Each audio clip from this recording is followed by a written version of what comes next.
दोस्तों,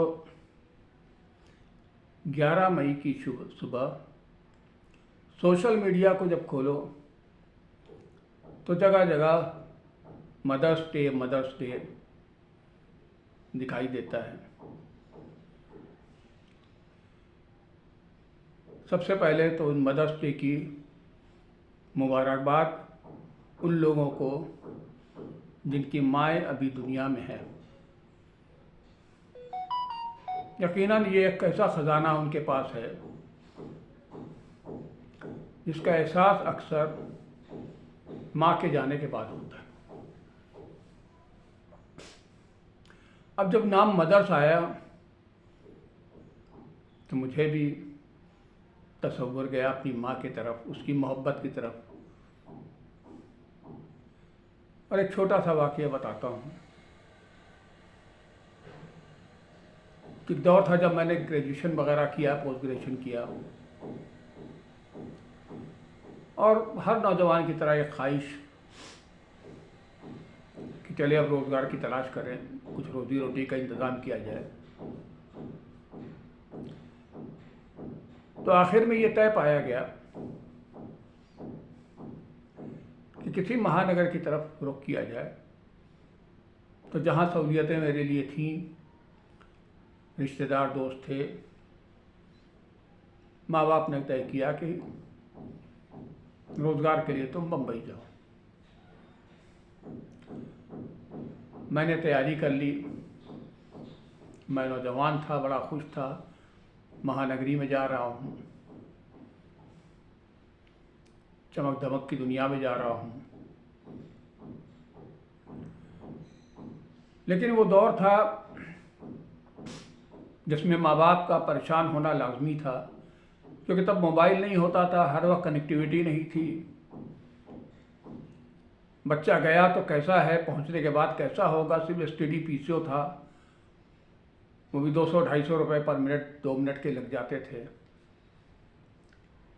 तो वो भी बहुत आसान नहीं होता था, बड़ी लंबी लाइनें लगती थी। तो बहरहाल मेरे भी माँ बाप कुछ बच्चे की दूरी की वजह से परेशान हुए। कुछ नौजवानी का होता है, माँ बाप सोचते हैं नौजवान है, महानगरी में जा रहा, चकाचौंध में जा रहा है, कहीं भटक न जाए। ये अलग बात है कि माँ हमारी कहती थी कि मेरी तरबियत ऐसी है कि मेरा बच्चा नहीं भटकेगा। लेकिन इस फिक्र को मुनव्वर राना साहब ने बड़े अच्छे अंदाज में पेश किया है।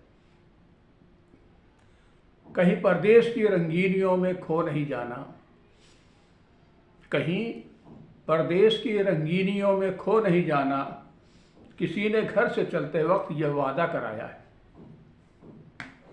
यकीनन जिस माँ बाप ने यह वादा करवाया था, महानगर जाने पे दूर हो गए।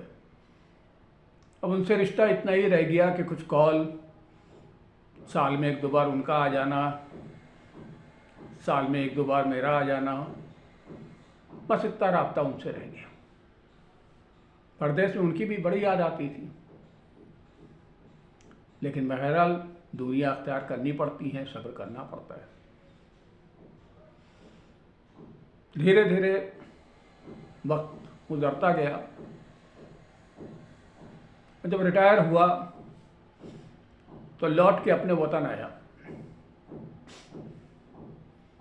अब जो अपने वतन आया तो वतन का घर बिना माँ बाप के सूना सूना लगने लगा।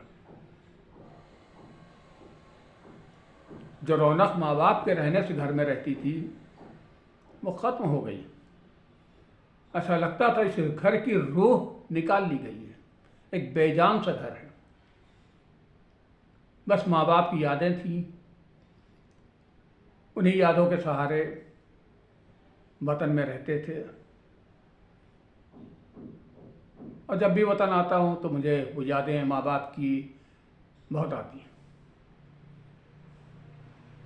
होता है नौजवानी में, हर लड़का सोचता है मेरा घर होगा तो कितना पैसा कमाऊंगा, ये खाऊंगा, ये करूंगा, वो करूंगा, अपना घर बनाऊंगा। पैसा भी कमा लिया, घर भी बना लिया। कि सच कहूँ तो जो मज़ा माँ बाप के दिए हुए कुछ रुपए में आता था, वो कमाने के बाद अपने रुपए में नहीं आया। जो मज़ा इस माँ बाप के साथ इस घर में रहने में आया था मुझे, वो अपने बनाए हुए घर में नहीं आया। तो माँ बाप एक ऐसी चीज़ है जिनकी मोहब्बत का कोई मुकाबला नहीं। और इसी के साथ मैं एक दिन सोचने लगा कि अगर माँ बाप मेरे अभी जिंदा होते तो उनकी सबसे बड़ी फिक्र क्या होती, सबसे बड़ा टेंशन उनके दिमाग में क्या होता। हर शख्स जवाब देगा कि हर माँ बाप के जहन में एक ही सवाल रहता है, मेरे बच्चों का मुस्तकबिल, मेरे बच्चे खुश रहें, आबाद रहें, आपस में मिल के रहें।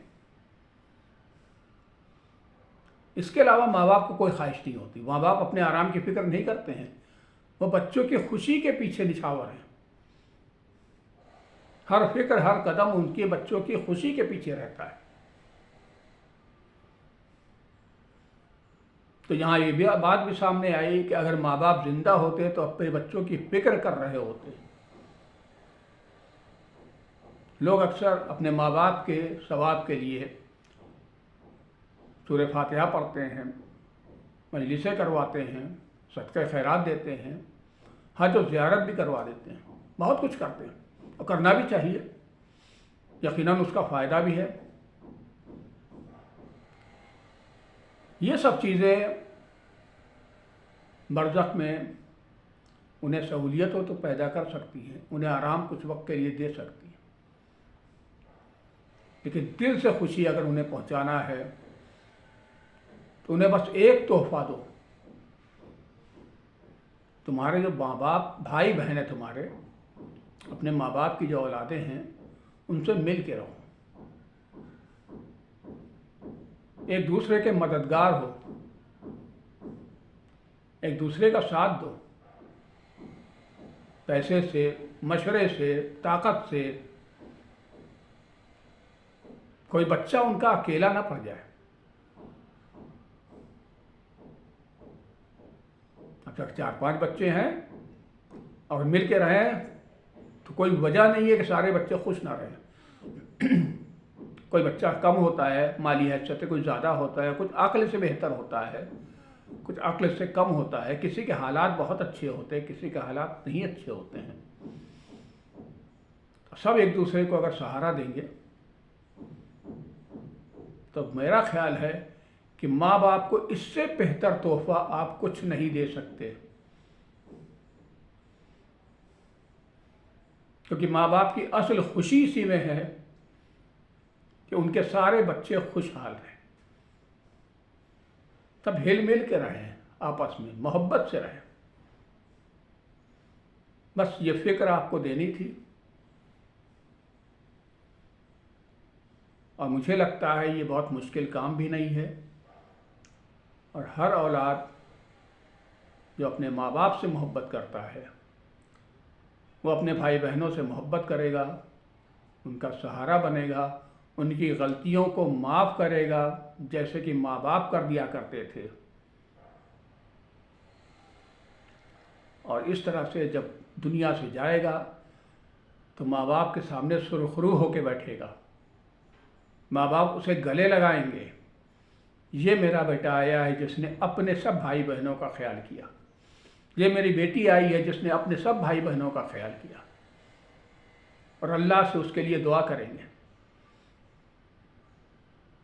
कि अल्लाह इसे जन्नत देना, इसने मुझे बहुत खुशी दी है। बस यहीं तक। अगले बार में किसी नई फिक्र के साथ